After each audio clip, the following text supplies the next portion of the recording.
In the diagram below, LM is a tangent to the circle with the center P at L, right? So the coordinate of P is -1 and -1. The coordinate of L is -4 and 3.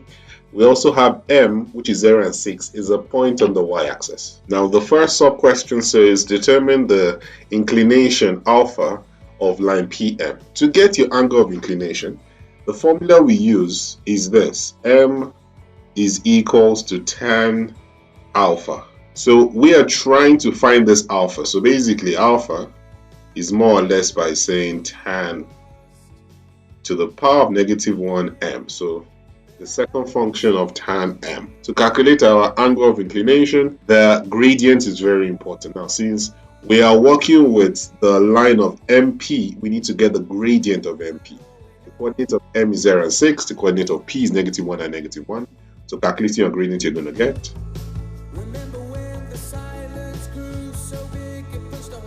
So the gradient is 7.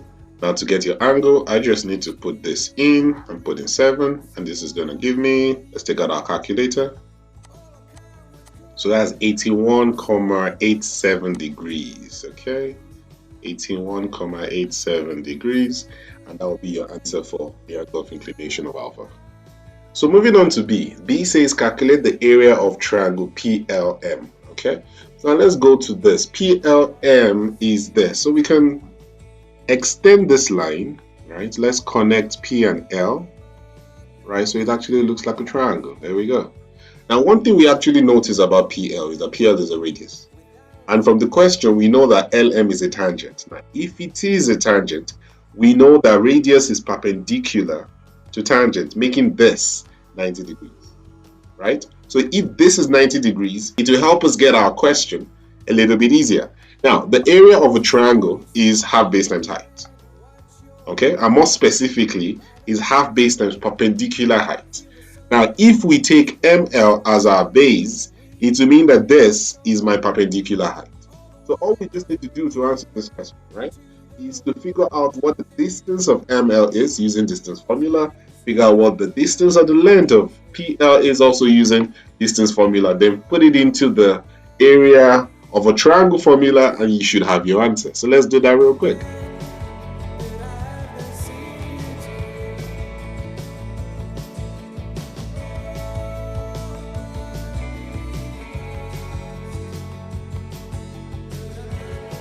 Okay, so we have the base as 5. Now we need to get the perpendicular height.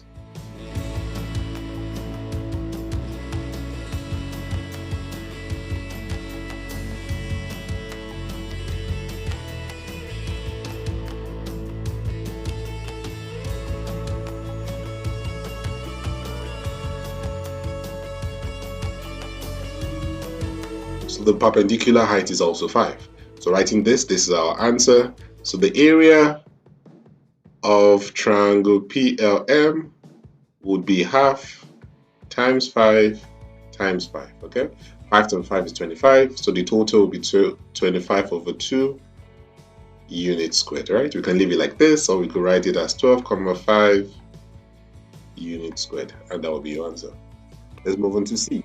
Now C says prove that the equation of the circle can be given by this, okay? So let's go back to our circle. This is our circle over here. The center of our circle is -1 and -1. And the radius of our circle, because we actually got the distance of PL, the radius of our circle is actually 5, right? So using the equation of a circle when the center is not at the origin, the formula is written like this. Now all we just need to do is substitute our values for A and B and R, right? So since your R is your radius is 5, your A and B is -1 and -1, okay? So putting all this in, this is what you'll get. Now, looking at this, it doesn't look like the equation of the circle we're given here. So what we can do is that we can expand, right? So expand each of those brackets. This here will give you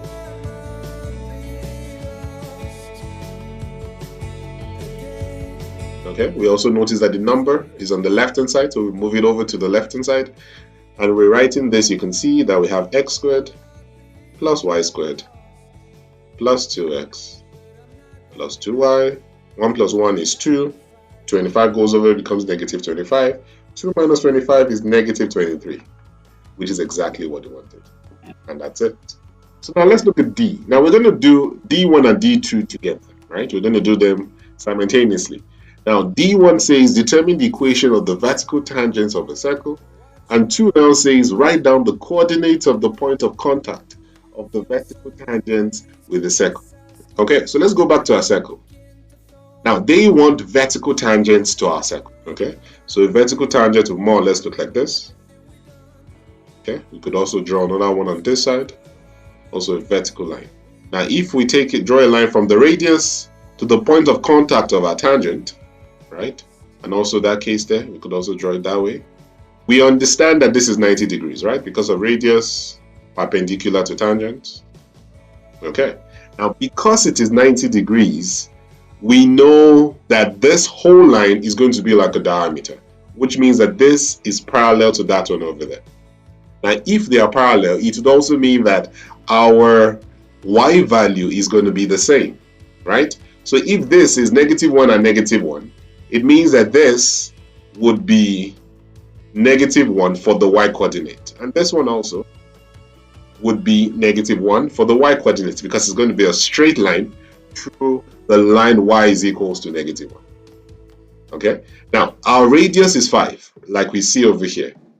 So meaning that we have 5 units to the left. If we are moving this 5 units to the left, it will mean that this here is actually going to be -1 minus 5, which is -6. And if this is 5 units to the right, it will be -1 plus 5, which is +4. So now your coordinates are -6 and -1, 4 and -1. Okay.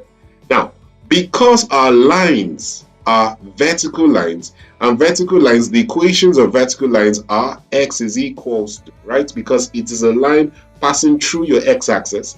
Our answer for this is just going to be x is equals to 4, and this one here will just be x is equals to -6. And those are your answers, right? So coming back here, we could say our answers for the equation of the vertical tangent is x is equals to 6. X is equals to -6 and x is equals to 4. And for the point of contact, like we said, this here will be -6 and -1, and this would also be 4 and -1. Those are the answers that they wanted for this question.